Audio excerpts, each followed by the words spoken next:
Sugar patients chapati రోటీ కాకుండా సంతృప్తిగా rice కూడా తినవచ్చు. Doctor rice, sugar free rice, doctor rice, diabetic rice, sugar పెంచని బియ్యం, డాక్టర్ రైస్. శత్రు దేశాలతో సీజ్ ఫర్ అండర్స్టాండింగ్ అనేది జరిగింది. బట్ ఆన్ గోయింగ్ ఈ సిచ్యువేషన్లో భారతదేశం అంతర్గతంగా కూడా మావోయిస్టుల పైన పెద్ద ఎత్తున కాల్పులు జరుగుతున్నాయి. ఆపరేషన్ కగార్ కొనసాగుతుంది.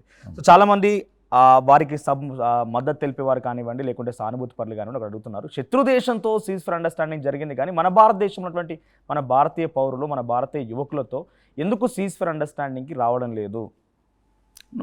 రాకపోతే వేలాది మంది నక్సలైట్స్, సానుభూతి పరులు ఎట్లా సరెండర్ అవుతారు? అది అంతర్గతంగా జరుగుతున్నాయండి. ఇప్పుడు ఇదంతా మీడియా ప్రతిపక్షాల పత్రం కాదు. కొందరేదో ఎర్రటవాళ్ళు కప్పుకున్నంత మాత్రం ఈ రకంగా చర్చలు కావు. వాళ్ళు కోరుకున్న చర్చలు నిరంతరం జరిగే చర్చల ప్రక్రియ.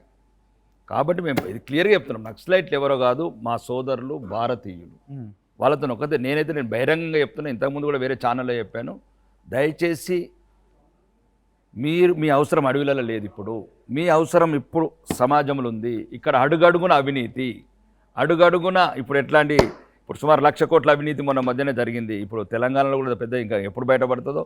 ఇప్పుడు ఏదో ఈ కంచాది అయిపోయింది, అది ఉంది ఒకటి ఇప్పుడు రయేజ వాళ్ళకి. ఇట్లా నేనేమంటుంటే అంటే నాకున్నంత ఒక నక్సలిజం అదే ఆ ప్రాంతాల్లో పుట్టాను, ఆ ప్రాంతంలో పెరిగాను కాబట్టి నిజాయితీ, ధైర్యము, పేద ప్రజల పట్ల ఒక ప్రేమ అన్నీ వదిలేసి అడవిలోకి వెళ్ళిన ఒక బిడ్డలు.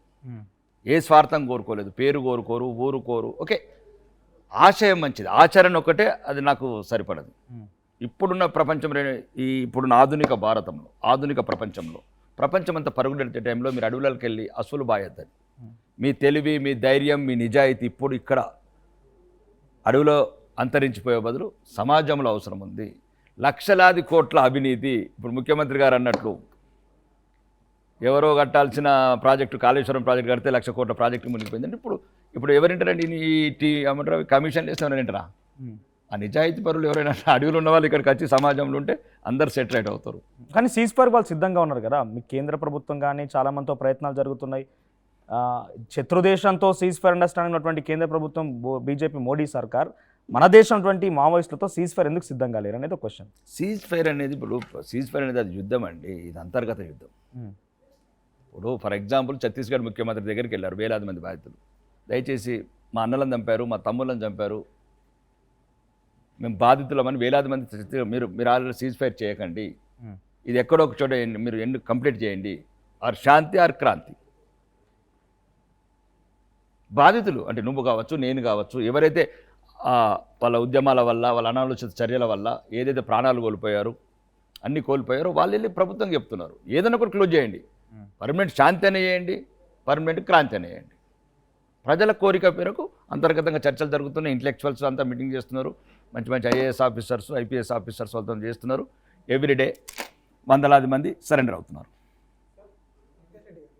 ఇందాక యుద్ధం ఆపాము, యుద్ధం వల్ల చాలా మంది ప్రాణాలు కోల్పోతారు ఎందుకు అనేది అని చెప్పి మీరు మాట్లాడుతున్నారు. ఇంతకు జరిగింది యుద్ధమా కాదా? ఎందుకంటే యుద్ధం అని చెప్పి మీ నేతలు ఎవరు కూడా ఇప్పటికి ఒప్పుకోవట్లేదు. మీరేమో యుద్ధం అని అంటున్నారు. పాకిస్తాన్తో జరిగింది ఉగ్రవాదుల వేటనా యుద్ధం? ఒకటి క్లారిటీ చెప్పండి. ఉగ్రవాదుల వేట. రెండోది యుద్ధంకు ప్రిపరేషన్ చేసుకున్నాం. మా బ్రహ్మోస్ ఎక్కడి వరకు కొట్టగలుగుతుంది, మా ఆకాశ్ ఎక్కడికి కొట్టగలుగుతుంది, ఏ రకంగా కొట్టి సేఫ్గా రాగలుగుతుంది. అంటే ఇవన్నీ ఒక యుద్ధ వ్యూహంలో భాగంగా అన్ని పర్ఫెక్ట్గా సెట్ చేసేసుకున్నాం. అన్ని టెస్ట్ ఈజ్ 100% సక్సెస్. ఉగ్రవాదుల వేట కోసం ఒక దేశం మీద యుద్ధానికి వెళ్ళడం అవసరమా? ఎందుకంటే ఉగ్రవాదుల వేట రకరకాలుగా గతం నుంచి చూస్తున్నాం మనం. పాకిస్తాన్ నుంచి వచ్చినటువంటి ఉగ్రవాదులను ఎప్పటికప్పుడు ఏరు పారేస్తున్నారు. దానికి ఇంత సీన్ అవసరమా? ఇదంతా కూడా ఒకవైపు ఓటర్లను మభ్య పెట్టించడం కోసమా, లేకపోతే ప్రజల్లో ఒకవైపు మోడీ చరిష్మా పెంచుకోవడం కోసమా, బీజేపీ పార్టీని బలోపేతం చేయడం కోసం అనేది కూడా ఒక చర్చ జరుగుతుంది. దీని మీద ప్రతిపక్షాలు కూడా మీ మీద విమర్శలు చేస్తున్నాయి. ఎందుకు యుద్ధం అన్నారు, ఎందుకు ఆపేశారు అనేది. అలాగే చెప్తున్నాం. పహల్గామ్ లాంటి ఘటనలు హైదరాబాద్కు రాకూడదు. ఆ తుపాకులని ప్రత్యేకంగా విడదీసి ముస్లింలు పక్కకుండని హిందువులను చంపకుండా, హిందూ స్త్రీల నుదిరి బొట్టు చెరపకుండా, హిందూ స్త్రీల నుదిరి బొట్టు చెరపకుండా ఉండడానికి ఆ చర్యలు తీసుకోవడానికి ఉగ్రవాదం మీద అంత తీవ్రంగా, అది కూడా మా వీర వనిత సోఫియా ఖురేషి లాంటి ఒక వీర వనితలని ఈరోజు ఉపయోగించడం అంటే దేశం ఉపయోగిపోతుంది ఆ బిడ్డను చూసి. కాబట్టి గర్వకారణం ఈరోజు మా దేశంలో ఒక మహిళా శక్తి కావచ్చు, ఒక డిఫెన్స్లో కావచ్చు, అండ్ వ్యోమికా సింగ్ దేశంలో మహిళలకు కూడా ఈరోజు మనం ఝాన్సీ లక్ష్మీబాయినే చదివినాం కథలల్లో. ఈరోజు మళ్ళీ అభినవ ఝాన్సీ లక్ష్మీబాయిలు ఉన్నారు ఆర్మీలో అని చూపించగలిగినాం. ఒకటి నేను చెప్పదలుచుకున్నది ఒకటి, మాకు ముఖ్యము ఉగ్రవాదులకు సపోర్ట్ చేస్తున్న హఫీజ్ సయీద్ లాంటి వాళ్ళు. దేశంలో బహిరంగంగా ప్రధానమంత్రి శ్వాస ఆపుతామన్నాం అంటే శ్వాసలను మూసేయాలనుకుంటున్నాం. అంటే పహల్గామ్ ఉగ్రదాడి ఘటనలో కూడా కేంద్ర ప్రభుత్వ నిఘా వర్గాల ఫెయిల్యూర్ అనిపించలేదా? ఎందుకంటే మీరు అక్కడ చాలా క్లియర్, ఎవరైతే బాధితులు ఉన్నారో వాళ్ళు ఏ రకంగా అయితే go and tell your Modi అని చెప్పినటువంటి వాళ్ళు కూడా, ఎవరైతే ఆ మహిళలు ఉన్నారో, ఇక్కడ ఒక్క పోలీస్ అధికారి లేడు, ఒక్క ఆర్మీ పర్సన్ లేడు, సెక్యూరిటీ ఇంటెలిజెన్స్ లేదని చెప్తున్నారు. సో ఫార్ నౌ ఇప్పటికి 20 రోజులు గడిచిపోయింది. 6 ఉగ్రవాదులు ఎక్కడ? ఒకటి ఇప్పుడు మన మాజీ ప్రధానమంత్రి ఇందిరాగాంధీ గారు ఎక్కడో చావలేదండి, ఇంట్లో వచ్చింది, ఇంట్లోనే చంపారు.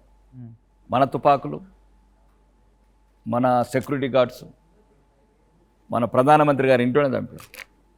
ఇంటెలిజెన్స్ ఫెయిల్యూర్స్ ఉంటాయి, ఒక్కరోజుతో ఆగిపోదు. ఇప్పుడు ఈరోజు ఈ సంఘటన కానీ ఇంకా సంఘటన జరగాయేంటి? ఇట్లా వందల సంఘటనలు జరుగుతాయి. భారతదేశం పెద్ద ఒక విశాల భారతదేశం, 30 రాష్ట్రాలు, 146 కోట్ల మంది. ఎక్కడో ఒక చోటు మొత్తం 15 లక్షల మంది సైనికులనే కానీ మొత్తం 15 కోట్ల సైనికులను అయితే రిక్రూట్ చేయలేం కదండి. అయితే ఒక్కడో ఒక చోట లోపం ఉంటుంది, కానీ ఆ లోపంలో అంత దారుణంగా సంఘటన జరగడం అనేది బాధాకరం. అది ముఖ్యంగా హిందువుల మీద. అంటే ఇంతకుముందు కాశ్మీర్లో హిందువులను నిలగొట్టారు, ఇప్పుడు హిందువులను రాకుండా చేశారు. కాబట్టి ఏంటంటే మీరు అనుకున్నట్టు ఇంటెలిజెన్స్ అనేది ఏంటంటే భారతదేశం అంతా విస్తరించి ఉంటుంది, ఎక్కడో ఒక చోట ఫెయిల్యూర్ ఉంటుంది. మళ్ళీ రేపు జరగదని కూడా అనుకోకండి, జరుగుతూనే ఉంటుంది. తీవ్రవాదం ఎప్పటికీ అంతం కాదు. ఇరాక్లో అంతం కాలేదు, ఇరాన్లో అంతం కాలేదు, సిరియాలో అంతం కాలేదు, గాజాలో అంతం కాలేదు. నిరంతర ఒక ప్రక్రియ. దానికి సమాధానం కొద్దిగా స్ట్రాంగ్ ఇవ్వడం మొదలుపెట్టాం. ఇంతకుముందు ఏదైతే గత ప్రభుత్వాలు ఉన్నాయో చర్చలకు అనుకుంటా, అక్కడ అనుకుంటే ఇక్కడ అనుకుంటే ఏదో కాలయాపన చేసే బదులు ఈరోజు సరైన సమాధానం ఇస్తున్నాం.